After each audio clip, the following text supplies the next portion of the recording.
नमस्कार। नमस्कार। परमपिता बाबा की जय। जी। हम लोग कल जो चर्चा कर रहे थे, उसमें कुछ चर्चा बाकी रह गई थी और उसी से को आगे बढ़ाते हुए हम लोग चर्चा करेंगे। कल हम बात कर रहे थे ब्रज जो समाज की जो अर्थव्यवस्था है, उसको हम किस तरह से बैलेंस कर पाएंगे और उसके लिए जो हम लोग की नीतियां हैं कि समाज के अंदर कितने लोग कृषि पर होने चाहिए, कितने कृषि आधारित उद्योग पर होने चाहिए, कितने लोग अकृषि आधारित उद्योग पर होने चाहिए और कितने लोग व्यवसाय में होने चाहिए और कितने अन्य जो एडमिनिस्ट्रेशन या जो व्हाइट कलर जॉब होता है उसके अंदर होने चाहिए। व्हाइट कलर जॉब में पुलिस और सेना भी शामिल है। तो उसकी हम लोगों ने चर्चा की थी, लेकिन आज जो हम चर्चा करेंगे, हम केवल 5-10 मिनट के लिए चर्चा करेंगे। उसके बाद से हम चाहेंगे कि आप लोग भी अपने इसमें अपनी तरफ से कुछ जोड़ें। तो हम पहले चर्चा करते हैं, बाद में आप लोग उसमें अपना कुछ मंतव्य दीजिएगा।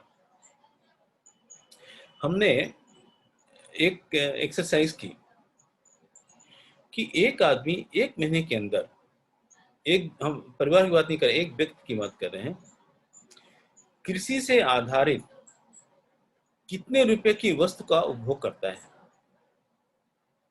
मतलब जो कृषि से जो डायरेक्ट जो चीज पैदा हो रही है, उसका एक आदमी 1 महीने के अंदर रोज करता है, फिर 1 महीने का एक बात एक ही हो जाएगी, उसको हिसाब में लिया गया तो उसकी क्या वैल्यू है। तो हमने जस्ट देखा कि जो लोग जैसे गेहूं या चावल है, एक दिन में एक आदमी 200 से 300 ग्राम, उससे ज्यादा नहीं खाएगा। या 300 ग्राम गेहूं या चावल खा रहा है एक आदमी, तो एक महीने में 9 किलो हो गया। हम उसको 10 किलो मान लेते हैं। ये घर में 4 आदमी है, पुरुष है, स्त्री है और 2 बच्चे हैं, तो 40 किलो राशन नहीं लगता है। तो गेहूं चावल मिला करके मुश्किल से 25 किलो, 30 किलो से ज्यादा नहीं लगेगा। वो एक अलग बात है, कुछ लोगों की खुराक ज्यादा हो सकती है, कुछ लोगों को खुराक कम होगी, लेकिन हम एवरेज लेके चलेंगे तो इससे ज्यादा नहीं होता। तो उसकी कीमत होगी करीब करीब 250 रुपये। ये दो मान लीजिए 10 किलो ये गेहूं चावल हो गया और 25-30 रुपये उसकी कीमत हम लगा दें 1 किलो की, तो 300 रुपये, 250-300 रुपये से उसके चावल की कीमत हो गई। इसी तरह से एक आदमी एक दिन के अंदर कितने ग्राम सब्जी खाएगा, तो हम अनुमान लगा रहे हैं कि 100 ग्राम की सब्जी वो दिन में खाएगा। 100 ग्राम, 150 ग्राम, एक आदमी की हम बात कर रहे हैं यहाँ पर। तो ऐसा करके वो 30 दिन में मतलब 3 kg खाएगा। और मान लीजिए 50 रुपये किलो सब्जी है, हम एक एवरेज ले लेते हैं, कुछ कहीं कम भी हो सकती है, सीजन में 10 रुपये भी मिलती है, कहीं पर 50 रुपये मिलती है, ज़्यादा भी मिलती होगी। एवरेज 50 रुपये किलो की मान लीजिए सब्जी आपने खाई, तो 150 रुपये की आपने सब्जी खा ली एक महीने के अंदर। जो तेल है, हम डेली एक आदमी के हिसाब से 20 से 25 ग्राम तेल एक आदमी खाएगा, एक आदमी अपने हिस्से का। तो इस तरह से करीब करीब 7.5 लीटर तेल हो गया और उसकी कीमत 100 रुपये लगा दे तो नहीं 700 नहीं पौने किलो होगा, 750 मिलीग्राम होगा। तो 750 मिलीग्राम की कीमत, 100 रुपये या तेल की कीमत हम लगाते हैं तो 75 रुपये हो गए। इसी तरह से दूध है, दूध एक आदमी एक दिन में 150 से 200 ग्राम दूध का कंजम्पशन करता होगा। तो उसके हिसाब से यदि हम करेंगे तो करीब करीब 8 लीटर दूध एक आदमी एक महीने के अंदर पी लेगा। या उसको चाहे चाय बना के पिए, चाहे दूध पिए, या कुछ और दूध के खीर बनाए, एक एवरेज हम लेकर के चल रहे हैं। तो यह 40 रुपए लीटर दूध है तो 320 रुपए का हो गया। गुड़ मान लीजिए, चीनी या गुड़ जो भी आदमी खा रहा है, तो चीनी 50 ग्राम ये दिन में खा रहा है, तो 1.5 किलो चीनी हो गई, 40 रुपए का रेट लगा देते हैं तो 60 रुपए की उसने चीनी खा लिया, गुड़ खा लिया। मसाला, ये तो वो 10 ग्राम एक आदमी के ऊपर एक दिन में खर्चा हो रहा है, तो 30 दिन में 300 ग्राम हो गया, 200 रुपए का के हिसाब से जो मसाला लगा दिया जाए तो 60 रुपए हो गया। इस तरह से हम देखते हैं कि एक आदमी अपने ऊपर 900 रुपए का कृषि से जो आधारित कंजम्पशन है करता है। हम 900 को 1000 रुपये मान लेते हैं, 900 इसी हमारे हिसाब से 900 रुपये आता है, लेकिन उसको हमने 1000 रुपये मान लिया। तो एक घर में ये 4 आदमी रहते हैं, तो जो कृषि से आधारित जो उत्पादित वस्तु है उसका आदमी 4000 रुपये कंजम्पशन करता होगा। अब 4000 को हम 5000 मान लेते हैं थोड़ा सा इसको बढ़ा के मान लेते हैं। तो महीने में जो कृषि से आधारित जितने भी उत्पाद हैं, तो एक परिवार के अंदर वो 5000 रुपये का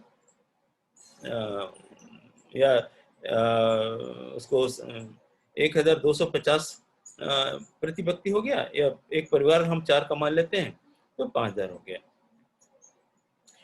अब ये जो कृषि की व्यवस्था, या इसके दाम या इसके दुगने कर दिए जाए, या 1.5 गुना कर दिया जाए, दुगना तो मान लीजिए ज्यादा होगा, तो 5000 की जगह मान लीजिए हमको 7500 रुपये एक महीने में एक परिवार को इन वस्तुओं के लिए देना पड़े तो क्या होगा। एक हम सिनेरियो को हम देखते हैं कि ऐसी अवस्था में क्या होगा।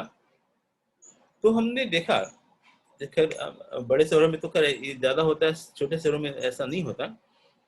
कभी कभी सब्जियों के दाम 80 रुपए किलो हो जाते हैं, 70 रुपए किलो हो जाते हैं, कभी कभी सीजन में 30 रुपए हो जाता है। और कुछ चीजें हैं जो मान लीजिए टमाटर है 125 रुपए किलो मिल रहा था, अभी मान लीजिए 60 रुपए किलो मिल रहा है, तो जस्ट डबल हो गया। केवल गेहूं और चावल के दाम में ज्यादा वेरिएशन नहीं आता, लेकिन और जितनी भी वस्तुएं हैं सीजन के हिसाब से उनमें बहुत ज्यादा अंतर आ जाता, दुगने का अंतर हो जाता है। तो उससे क्या आदमी का बजट खराब हो जाता है। यदि आदमी की आय एक परिवार में मान लीजिए जो नौकरी पेशा है या जो व्यवसाय में लगा हुआ है, तो कम से कम 10,000 रुपये महीना खर्चा करता होगा, या 20,000, या जिसकी तनख्वाह ज्यादा है 80,000 90,000, उसकी कोई लिमिट नहीं है। फिर 1 लाख 2 लाख की भी सैलरी लोगों को मिलती है, तो वो एक अलग बात हो गई, उनके उस तरह के खर्चे भी होते हैं। लेकिन खाने पीने के खर्चे ज्यादा नहीं होते। आदमी खर्चा, हाँ ये हो सकता है कि हम 5 स्टार होटल में जाके खाना खा लें तो एक ही दिन में 5,000 का बिल आ जाएगा, और घर में खाएंगे तो महीने भर में 5,000 का खर्चा आएगा, वो एक अलग बात होगी। लेकिन जो क्वांटिटी है, क्वांटिटी का ज्यादा खाने पीने में अंतर नहीं आता। यदि ऐसी व्यवस्था ब्रज समाज में की जाए जहां पर कि हम कृषि का दाम 1.5 गुना कर दें, तो जो 5,000 जो हम एक व्यक्ति के परिवार में खर्चा हो रहा था, उसके जगह 7,500 रुपये उसने खर्चा करना शुरू कर दिया, तो उसका समाज में क्या प्रभाव पड़ेगा। तो एक बात लोग कह सकते हैं कि भाई इन्फ्लेशन बढ़ जाएगा। हाँ, फूड आइटम का इन्फ्लेशन तो बढ़ेगा, तभी तो 1.5 गुना उसके दाम हो गए। लेकिन जो इंडस्ट्रियल प्रोडक्ट है उस पर तो इसका कोई असर पड़ता नहीं। जो और उद्योगों में जो चीजें बन रही हैं उस पर तो इसका कोई असर नहीं पड़ेगा, उनके दाम तो नहीं बढ़ने चाहिए। ये थोड़ा बहुत इन्फ्लेशन बढ़ता भी है तो उसकी जो टोटल आय है, या तो उसकी हम टोटल आय मान करके चलते हैं कि 10,000 रुपये या 15,000 रुपये हम आय मानकर चलते हैं एक महीने में एक व्यक्ति की आय, और एवरेज तो थोड़ा ज्यादा होगा लेकिन 10-15,000 रुपये हम मान करके चलते हैं। और इसमें हम एक बात का और ख्याल रख लें कि सरकार की तरफ से जो बिलो पॉवर्टी लाइन के लोग हैं बीपीएल के जो लोग हैं उनको राशन की सुविधा, खास करके गेहूं, चावल, चीनी, ये जो सुविधा है वो 3 रुपए या 5 रुपए में पर केजी के हिसाब से मिलती है। तो इस इन्फ्लेशन का वो बीपीएल परिवार हैं जो कि करीब करीब 25% है। यदि हमारे पास में 4 करोड़ की जनसंख्या है तो हम ये मान के चले कि 1 करोड़ लोग हैं जो गरीबी रेखा के नीचे रहते हैं। तो ये जो 1 करोड़ लोग हैं जो गरीबी रेखा के नीचे रह रहे हैं, 25% लोग हैं, तो उन पर ये जो कृषि आधारित जो सामान है उसके दाम बढ़ने से उन पर कोई प्रभाव नहीं पड़ता। उन थोड़ा बहुत पड़ेगा, बहुत थोड़ा सा, लेकिन इससे उसको फायदा बहुत होगा। जैसे किसान को पास में पैसा आए ज्यादा, अभी आज उसके पास में अपने सामान बेचने जाता है तो उसको 20,000 रुपये मिलते थे, और वो सामान बेचने के लिए गया उसको 30,000 मिले। तो जो 30,000 का फायदा क्या होगा, वो उसके यहाँ जो मजदूर काम करते हैं उनको भी थोड़े पैसे ज्यादा देगा, 1,000-2,000 रुपये उनके ऊपर भी खर्चा होंगे। फिर वो मार्केट में जब वो जाएगा उसके पास ज्यादा पैसा हो गया तो मार्केट में रुपए का सर्कुलेशन बहुत बढ़ जाएगा। और एक कहावत है ना, मनी बिगेट्स मनी, जो धन ही धन को कमाता है। तो ये जो रुपया है, जो करेंसी है, जो मुद्रा है, मुद्रा जितनी ज्यादा चलेगी उसका उतना ज्यादा वैल्यू इंक्रीज होता जाएगा, उसका वैल्यू इंक्रीज होती जाएगी। तो ये जब आदमी, गरीब आदमी के पास में पैसा ज्यादा आता है तो अर्थव्यवस्था बहुत ज्यादा प्रगति करती है। अमीर आदमी के पास पैसा आएगा तो क्या करेगा, वो पैसे खर्चा करेगा विलासिता की चीजों पर, कि चलो एयर कंडीशन ले लेते हैं, चलो गाड़ी अभी एल्टो थी, नहीं नहीं थोड़ा स्विफ्ट लेते हैं, स्विफ्ट नहीं डिजायर लेते हैं, नहीं इस तरह की उसकी एक ही साथ में अपना जो बजट है, एक साल में बजट उसका 2 लाख 3 लाख रुपए इन चीजों में खर्चा हो जाएगा, 10 लाख रुपए उसमें ज्यादा लगा देगा। चलो सोना खरीद लेते हैं, चलो ये चांदी खरीदते हैं, या कुछ इस तरह की चीजें घर में और लग्जरी चीज लेके आ जाते हैं, थोड़ा सा उसमें खर्चा करें। उन लोगों से अर्थव्यवस्था में उसका फर्क तो पड़ता है। या वो कहेगा कि हम पैसा बैंक पे रख करके एफडी इंटरेस्ट कमाएंगे या ऐसा कुछ करेंगे, वो समाज में उसका बहुत ज्यादा प्रभाव नहीं पड़ता। लेकिन जो छोटे लोग जो होते हैं, जब उनके पास पैसा आता है तो उस पैसे को तुरंत वो मार्केट में चले जाता है, और जैसे वो पैसा मार्केट में जाएगा तो मार्केट में मल्टीप्लाई करेगा, उससे अर्थव्यवस्था के सुधरने के बहुत चांसेस हैं। तो इसके लिए बहुत जरूरी है, क्योंकि हमने देखा कि 60 से 70% लोग कृषि पर आधारित हैं। ये 60 में 70% है तो मतलब 50% लोगों के पास में खेती, अपनी खेती है। 20% लोग वो होंगे जो खेती पर निर्भर है, उनके पास अपने खेत नहीं है, खेत में मजदूरी का काम करते हैं, इस तरह के लोग होंगे। और जो खेत में मजदूरी का काम कर रहे हैं वो लोग बीपीएल वाले लोग हैं, बिलो पॉवर्टी लाइन वाले लोग हैं, वो लोग हैं जिनका खेत नहीं है, गांव में रहते हैं, वो गरीब, उनके पास ज्यादा आय नहीं होगी, तो उनके पास भी आय के साधन बढ़ जाएंगे। किसान के पास में जब पैसा ज्यादा जाएगा तो वो सारा पैसा कंजम्पशन में खर्च होगा। आपने, हम लोगों ने कभी कभी देखा है कि जो अमेरिका में या यूरोप के बहुत सारे कंट्रीज में, वहाँ का जो प्रेसिडेंट होता है या प्राइम मिनिस्टर होता है या इस तरह के बड़े बड़े लोग होते हैं, वो जाकर के मार्केट में जाकर के कुछ सामान खरीद करके और अपने फोटो खिंचवाते हैं। मतलब वो लोगों को संदेश देते हैं कि भाई आप सब लोग आओ, आपके पास पैसा है, मार्केट में खर्चा करो। मार्केट में खर्चा क्यों करो, क्योंकि आप मार्केट में पैसा खर्चा कर रहे हैं, वो पैसा बढ़ रहा है। वो किसी के पास में गया, फिर उसने वो कच्चे माल वाले के पास में गया, कच्चे माल से किसी ने जो बनाया उसके पास गया, फिर उसने और ज्यादा बनाया, और ऐसे करके समाज में एक व्यवस्था चलती है। जैसे कि अभी जो कोविड की वजह से जो हमारे यहाँ प्रॉब्लम आ गई, वो प्रॉब्लम क्या है कि लोगों ने खर्चा करना कम कर दिया, सबने अपने हाथ सिकोड़ लिए, और इसकी वजह से क्या हो गया, हमने देखा जो गवर्नमेंट के डाटा आए हैं, करीब करीब 24% जो जीडीपी है निगेटिव में चली गई, जो कि +6-7% होती थी। मतलब 30% केवल जीडीपी कम हो गए। जीडीपी मतलब ग्रॉस डोमेस्टिक प्रोडक्शन, सकल घरेलू उत्पाद। तो उसके कारण थे कि इंडस्ट्री बंद थी, सब लोग घर में बैठे हुए थे, कोई कुछ काम हो नहीं रहा था, तो नेचुरली ये तो होना ही था। और भारत में इसका प्रभाव बहुत ज़्यादा पड़ा। और देशों में है, जैसे चाइना में इतना प्रभाव नहीं पड़ा, चाइना अभी भी पॉजिटिव में रहा, जबकि हम 24% निगेटिव चले गए। खैर वो एक अभी विषय अलग है, हम लोग अपने ब्रह्म समाज की बात कर रहे हैं। तो ये बहुत जरूरी है कि जो कृषि का उद्योग, कृषि को उद्योग का दर्जा दिया जाए। उद्योग मतलब क्या होता है?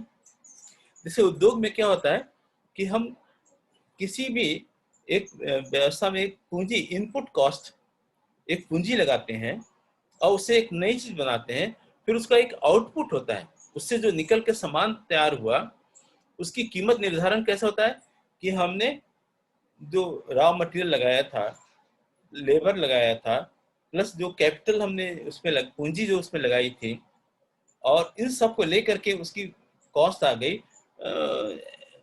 100 रुपये मान लीजिए, तो वो बेचेगा 115-120 रुपये में मार्केट में, 15-20 रुपये को प्रॉफिट लेगा, तब वो बेचेगा। ये व्यवस्था कृषि के लिए नहीं की गई, कृषि को उद्योग माना ही नहीं गया। तो कृषि को जब उद्योग नहीं मानेंगे तो क्या होगा कि हमने कितना उसमें मेहनत की कोई मतलब नहीं है, कितने का बीज खरीदा, कितने का पानी खरीदा, कितने का यूरिया खरीदा, कोई मतलब नहीं। उस जमीन जिसमें हम उगा रहे हैं उसकी क्या कीमत है, उससे कोई मतलब नहीं। जब सब पैदा हुआ कोई चीज, उसमें बहुत सारा नुकसान भी होगा, एक कभी नुकसान होगा, कभी फायदा, मतलब कभी ज्यादा उत्पादन होगा, कभी उत्पादन कम होगा, क्योंकि ये तो पूरा प्रकृति के ऊपर निर्भर है। पानी कम बरसा, पानी बहुत ज्यादा बरस गया, हवा ज्यादा तेज चल गई, या धूप बहुत ज्यादा हो गई, बहुत सारे कारणों पर डिपेंड करेगा कि हमारा कितना उत्पादन हो रहा है। लेकिन उसके बाद में जो कृषक है, अपने जो उत्पादन है उसका मूल्य अपने आप से निर्धारण नहीं कर पाता। वो सरकार एक एमएसपी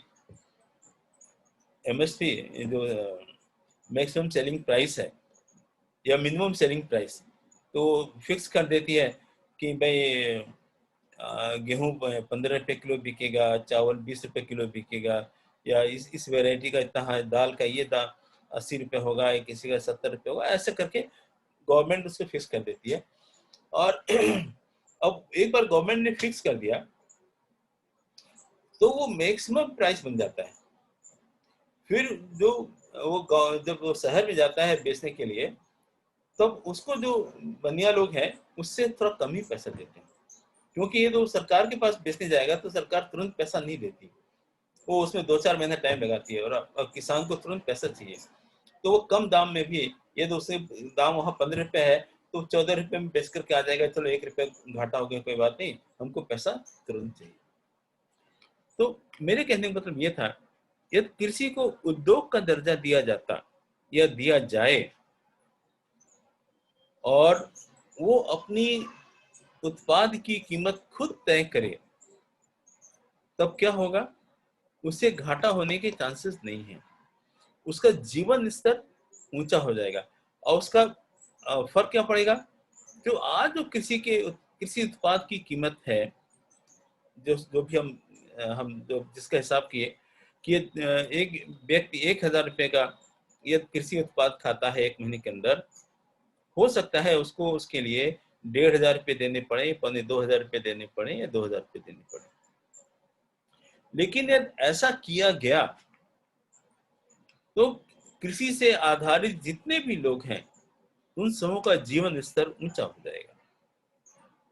मेन बात है, जो हमारे बहुसंख्यक लोग हैं, जिन पर लोगों का जीवन बहुत ज्यादा निर्भर है, जिन वस्तुओं के ऊपर, उनको हम किस तरह से ऊंचा करें जिससे कि पूरा वो अच्छे हो गए तो पूरा समाज अच्छा हो गया, क्योंकि उसका लाभ वो पैसा अपने पास में नहीं रखेगा, पैसा फिर वो बनिया के पास जा रहा है, फिर वो बनिया या किसी और जगह पे जा रहा है, वो घूम फिर करके समाज के अंदर ही रहेगा पैसा, और उसकी गति तेज हो जाएगी।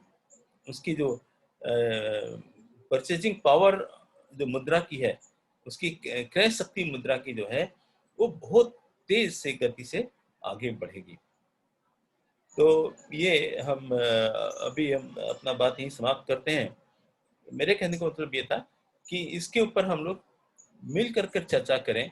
ये हमने एक अपना विचार रखा है, और विचार जो हमने रखा है वो प्रोत सिद्धांत से के अनुरूप रखा गया है। तो इस पर यदि किसी को कुछ अन्य विचार या मन में आते हैं तो उसको हम लोग यहाँ चर्चा कर लेंगे।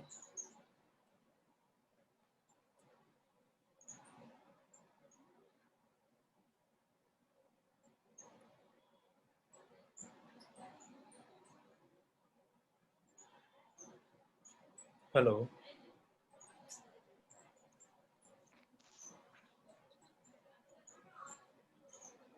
हेलो हाँ जी, सर जी, नमस्ते। नमस्कार जी, नमस्कार।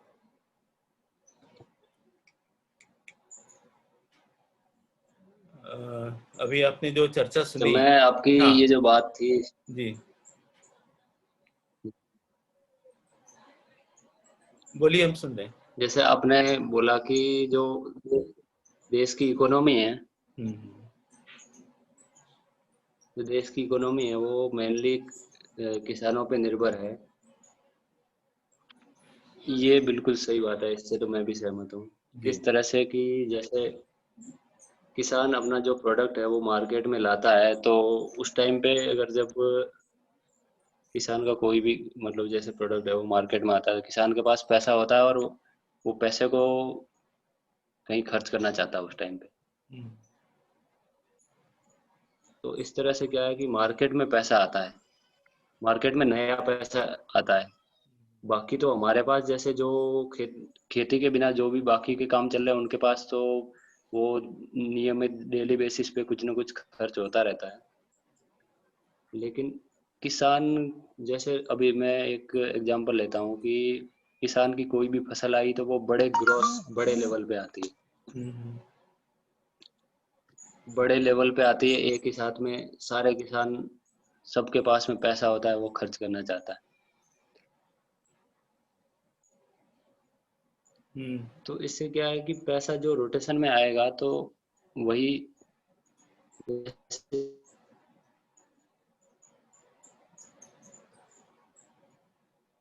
आवाज नहीं आ रही आपकी। हेलो।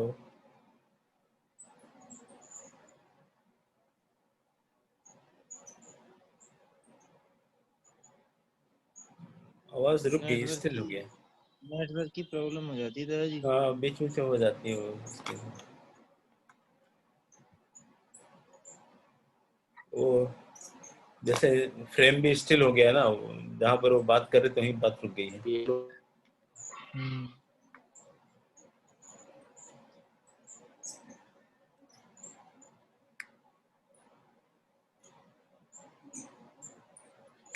हाँ, लोकेश जी, आपका भी रुक गया था बीच में। हाँ, डिस्कनेक्ट हो गया था मेरा तो। अच्छा अच्छा। मेरा भी डिस्कनेक्ट हो गया था। हाँ हाँ, अभी आपकी आवाज आ रही है। तो हाँ जी, नेटवर्क मैं की ये बोलना दिक्कत है। चाहता था कि जब जी। किसान अपना, अब किसान अपनी कोई भी फसल लेने के लिए स्टार्टिंग से अगर कोई भी बीज,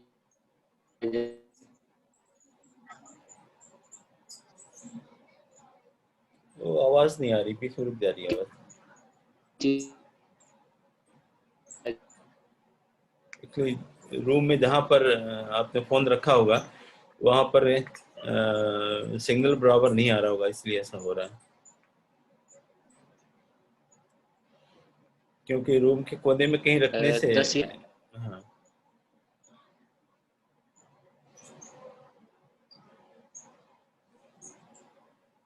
ये मोबाइल को विंडो के पास में कहीं रखा जाए जिससे कि उसको क्लियर सिग्नल मिलता रहे तो ज़्यादा अच्छा रहेगा।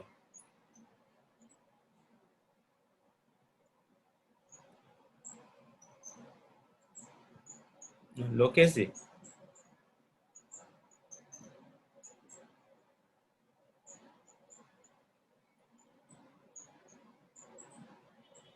हाँ सर, डिस्कनेक्ट चले गए मेरे ख्याल से। हाँ नहीं वो हो जा रहा है ना, डिस्कनेक्ट हो जा रहा है। डिस्कनेक्ट हो गया, हाँ। आवाज भी नहीं आ रही थी। हम्म।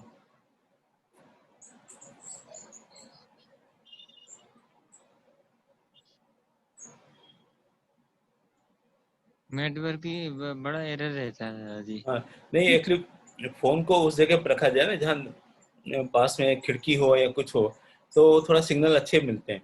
या जो घर के किसी कोने में हम आप बैठ के बात करेंगे तो सिग्नल थोड़ा डिस्टॉर्ट हो जाता है, थोड़ा रुक जाता है। हम्म। थोड़ा उसको ओपन एयर चाहिए, अन्यथा ऐसा होता है। नेटवर्क दादाजी आ गए शायद कमरे जी। हाँ कुछ कमिल जाएगा। प्रश्न रह गया?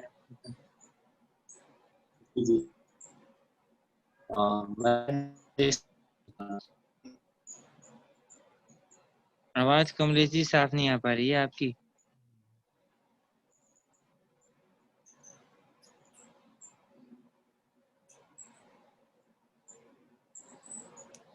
नेटवर्क का कुछ इश्यू हो रहा है। कोई ऐसा आप जगह पे पहुंचो जहाँ पर नेटवर्क अच्छा आ रहा हो।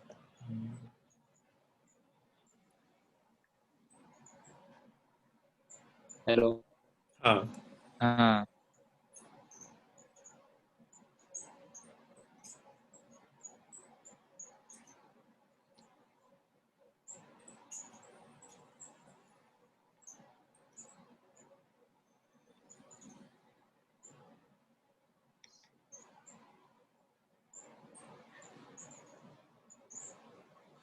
अच्छा लोकेश जी, ये जो हमने छोटी सी एक्सरसाइज करने की कोशिश की, उसमें आपको कैसा लगता है? हाँ दादाजी, ये अच्छा कंसेप्ट है। बाबा का जो कंसेप्ट है हम्म, उसी के आधार पर है। हम्म, लेकिन इसमें यह है जैसे कि किसानों को जो निम्नतम उसकी जो तय होनी चाहिए, जो कीमत तय होनी चाहिए, वो एकदम अच्छी चीज़ है दादाजी। वो किसान के उसके हिसाब से होनी चाहिए, किसान की सारी अपनी समझदारी के हिसाब से, और वो खुद तय करे। नहीं और उसका इसका अभी जैसे भारतीय जनता गवर्नमेंट जो आई है, इन्होंने भी कहा कि हम किसान की नेटवर्क जो इशू। इनकम है उसको 1.5 गुना कर देंगे। अब इन्होंने ऐसी घोषणा की है ना कि हम आने वाले 2 वर्षों में किसान की जो इनकम है उसको 1.5 गुना कर देंगे। सवाल इनकम को 1.5 गुना 2 गुना करने का नहीं है। प्रश्न ये है कि उसकी जो नेटवर्क इशू आ रहा है थोड़ा, हाँ, नेटवर्क इशू। उसका जो उत्पाद है उसकी कीमत कैसे तय की जाए। तो उसकी कीमत तय करने के लिए आपको उसके जो इनपुट हैं, इनपुट क्या हो गया, वो बीज खरीदता है मार्केट से, वो यूरिया खरीदता है मार्केट से, वो ट्रैक्टर लगाता है उसके अंदर, वो उसमें पानी डालता है, और फिर वो 4 महीने इंतजार करता है या 3 महीने इंतजार करता है उस फसल के लिए, और उसके बाद से उसको हार्वेस्टिंग करता है, उसको उत्पाद को निकालता है और उसके ट्रांसपोर्ट करके वो मार्केट में लेके जाता है। तो यहाँ से लेकर के बीज खरीदने से लेकर के बीज बोना, खाद लगाना, और उसके पहले खेत को तैयार करना, फिर खाद लगाना, फिर पानी लगाना, और ये जो पूरा प्रोसेस है इसमें कितना उसको खर्चा हुआ, उसकी एक एक चीज का हिसाब उसमें आना चाहिए। उसके होने के बाद में वो जो जमीन है उसकी भी तो कुछ कीमत है। जैसे कोई उद्योग लगाता है तो उसमें जो प्लांट टूल लगाता है, तो वो तो जो उत्पाद का जो उसका जो उत्पाद है उसमें तो उसकी कॉस्ट लगाता है। तो जमीन की भी कुछ कॉस्ट होती है। तो जमीन का उसका भी 3 महीने का 4 महीने का एक योगदान जमीन का है उसके अंदर, उसकी भी कॉस्ट आनी चाहिए। ऐसा करने से मान लीजिए गेहूं की कीमत 40 रुपए हो जाए, 50 रुपए हो जाए, तो क्या फर्क पड़ता है? 40-50 रुपए होने से आप एक किसी के साथ अन्याय नहीं कर रहे ना। तो जिसने कृषि में जो अपना योगदान दे रहा है उसके साथ अब अन्याय नहीं होने दे रहे हैं। ये दाम बढ़ रहा है तो ठीक है, जैसे कि किसी ने कार की कीमत 10 लाख रुपए लगा दी तो हम क्वेश्चन करते हैं कि भाई तुम्हारी कार 10 लाख की क्यों है। इसमें तो देखा जाए तो 100 किलो मान लीजिए 100 किलो का लोहा है तो 100 किलो की लोहा की कीमत तो 10,000 रुपये होती है। तो तुम्हारी 10 लाख कैसे हो गई। तो उसके अपने वो है कि भाई हमने जो चीज लगाई है, जो हमारी डिजाइन है, जो हमारे जिस तरह का हम पेंट इस्तेमाल कर रहे हैं, जिस तरह का इंजन हमने बनाया है, उसमें जो धातु का इस्तेमाल किया गया है, प्लस हमारी इंजीनियरिंग उसके अंदर है, तो वो अपनी सारी कॉस्ट लगा करके 10 लाख रुपए कीमत करता है और हम 10 लाख रुपए देने के लिए तैयार हो जाते हैं। लेकिन यही यही व्यवस्था कृषि के लिए क्यों नहीं। यदि यही व्यवस्था कृषि के लिए की जाए तो उसमें केवल कृषक का फायदा नहीं होगा।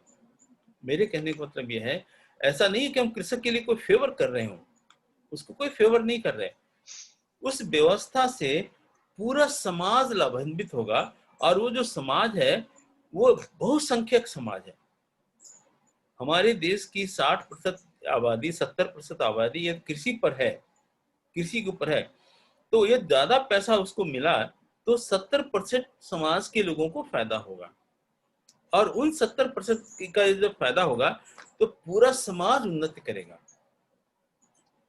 दादाजी हाँ इसमें हाँ दादाजी इसमें ये किसान का फायदा इसमें जैसे वो अपना रेट फिक्स कर सके, इसके लिए मुझे लगता है एक चीज और हो सकती है, जैसे कि जो इस समय बिचौलिए हैं ना, हाँ तो वो क्या है कि वो नीलामी करते हैं मंडियों में। हाँ तो जो मंडियों में नीलामी करते हैं वो किसान को इतना कष्ट पहुंचाते हैं, हम्म, क्योंकि वो जो रेट है उसका उससे बिल्कुल उसको कम ही पहुंचाना चाहते हैं रेट। हाँ मार्केट में तो यही होता है ना, एक एक हाँ आदमी उसको खरीदने के लिए, एक आदमी बेचने के लिए है। तो जो बेच रहा है वो हाँ ज्यादा मतलब पैसे चाहता है, जो खरीद रहा है वो कम पैसे में करता है, तो एक बैलेंस बनता है। डिमांड वो सप्लाई का गेम है। कम से कम पैसे में उसे निपटाते हैं किसान को। हाँ हाँ और उसके बीच में कई मतलब व्यापारियों की वो होती है चेन। हाँ फिर वो उससे क्या है कि फिर कंज्यूमर तक आता है। तो ये जो डायरेक्ट अगर कंज्यूमर तक अगर किसान की अप्रोच बने, तो हम्म। इसमें वो अपना रेट फिक्स कर पाएगा दादाजी। इसके लिए नहीं पहल उसमें होनी चाहिए। नहीं उसमें क्या है, फिर भी नहीं कर पाएगा। उसका कारण क्या है कि किसान संगठित नहीं है। किसान एक नहीं है ना। किसान मान लीजिए एक 10,000 है तो वो हम्म आपस में संगठित तो है नहीं। यदि हम्म वो आपस में उनका संगठन नहीं है तो कैसे फिक्स करेंगे। एक आदमी आया मार्केट में, उसने कहा कि हमको भाई हमको 2 रुपए दो, खत्म करो हमारा बात, हमको रुकना नहीं चाहता है। और एक आदमी कहेगा नहीं हम हम्म सामान लेके बैठे हुए हैं, अब हमको ये 10 रुपए नहीं मिलेगा तो हम नहीं देंगे। तो 2 2 रुपए 5 रुपए वाले दे के चले जाएंगे, वो बेचारा बैठा रहेगा, उसका सामान ही नहीं बिकेगा। और ये जो हम्म प्रोडक्ट है उसमें एक और पर्सन ये है कि कृषि के प्रोडक्ट पेरिसेबल होते हैं, मतलब बहुत जल्दी हम्म खराब हो जाएंगे। साग सब्जी फल हम्म फूल तो बहुत जल्दी खराब हो जाते हैं। यदि वो हम्म मार्केट में आया है और मार्केट में यदि एक दिन नहीं बिका तो दूसरे दिन उसकी कीमत वैसे भी कम हो जाएगी, है कि नहीं। हम्म तो उसके लिए एक मजबूरी है। लेकिन सरकार को क्या करना है। सरकार उस जैसे बहुत सारे दाल है, तेल है, आज चावल गेहूं, बहुत सारे आइटम्स के लिए सरकार ने तो रेट फिक्स कर दी है ना। हम्म रेट फिक्स किए तो रेट फिक्स करने का जो उनका तरीका है उसमें थोड़ा बदलाव हो जाए तो उससे क्या होता है, एक सहारा मिलता है। क्योंकि हम्म किसान तो इतनी सारी संख्या में है और असंगठित है, उनकी अपनी कोई यूनियन नहीं है, या उनकी वो आपस में जुड़े हुए नहीं है, एक दूसरे से कनेक्टेड नहीं है। तो इसलिए व्यापारी लोग उसका फायदा उठाते हैं। लेकिन हम्म इन किसानों का काम व्यापारी सरकार को करना है। हम्म सरकार ऐसी व्यवस्था दे कि उस जिस सीजन में जो प्रोडक्ट कृषक का आ रहा है उसकी कीमत कम से कम इतनी होगी, उससे कम दाम पर कोई नहीं लेगा। हाँ, और उस कीमत को बनाने का तरीका, उसको एक तरीका होगा कि कैसे उसकी लागत को हम करके फिर उसमें हम उसको 20% 30% प्रॉफिट भी दें किसान को, केवल लागत ही नहीं मिलनी चाहिए, उसको थोड़ा प्रॉफिट भी मिलना चाहिए, हम्म तब तो फिर जो कृषि है वो लाभकारी होगी। हम्म आज कृषि लाभकारी भी नहीं है, तो उसकी हम्म व्यवस्था करनी है किसको? सरकार को करनी है। दादाजी इसमें इसमें जो ये अभी एफपीओ करके गवर्नमेंट ने निकाला है ना, हाँ हाँ ये भी कुछ ऐसी ही योजना है लगभग, क्योंकि इसमें क्या है कि ये फार्मर्स ही इन्वॉल्व है उसमें, कोई थर्ड पर्सन इन्वॉल्व हो ही नहीं सकता उसके अंदर। ठीक है। तो फार्मर इन्वॉल्व है तो उससे क्या है, माल भी फार्मर का है हम्म, और उसमें डायरेक्टर भी फार्मर है, हम्म, बेचने वाला भी फार्मर है। तो और उनकी अपनी कमेटी है और उसका हम्म। लाभांश भी आपस में डिवाइड हो रहा है उनको। और अगर उनका माल आपस में नहीं बिक रहा है तो दूसरा एफपीओ भी उसमें हेल्प कर रहा है। नहीं, ऐसा होता है अभी। वो हम्म, किस स्टेज पे है उसको डिटेल्स हमको नहीं मालूम है, मैं वैसे पता करूंगा। मेरे ख्याल से नेट में तो मिल ये जाएगा कि क्या हाँ उसकी पॉलिसी, व्यवस्था है। ये ठीक है ये पॉलिसी वैसे। हाँ नहीं, एक बार तो पढ़नी पड़ेगी, क्योंकि हमने इसको जानकारी नहीं, इसलिए हम कुछ कह नहीं सकते। तो हम्म यदि अच्छी है तो उसको स्वागत करेंगे हम लोग, यदि अच्छी नहीं है तो हम्म उसमें ये बताएंगे कि भाई इसमें ये ये इम्प्रूवमेंट चीज और होनी होना चाहिए। चाहिए। ये इम्प्रूवमेंट हो जाए हम्म तो उसके से अच्छा हो जाएगा। हम्म सर जी ये जैसे किसानों की अभी आ, समय किसान बिल्कुल कम रह गया, 20 हाँ सेकंड होगा मुश्किल से। हाँ हाँ हम्म बोल दीजिए, बोल दीजिए। हाँ तो दादाजी ये जो किसानों का जो मजबूती है ना, वो हम्म। वही आपने बताया कि सारा इनका प्राइस इनका तय गवर्नमेंट करे प्रॉपर तरीके से। या इनकी और कोऑपरेटिव जो है ना, जो हाँ प्रोड्यूसर्स, कोऑपरेटिव हाँ। एग्रीकल्चर प्रोड्यूसर्स हम्म कोऑपरेटिव यदि बने, तो वहाँ सारे हाँ किसान मिल करके और उनके पास हम्म बार्गेनिंग पावर हो जाएगी। इसलिए कोऑपरेटिव हम्म बहुत जरूरी है। क्यों बार्गेनिंग कोऑपरेटिव का? बहुत अच्छा, जरूरी है। कोऑपरेटिव हो जाने के बाद में क्या होगा कि आप जरूरी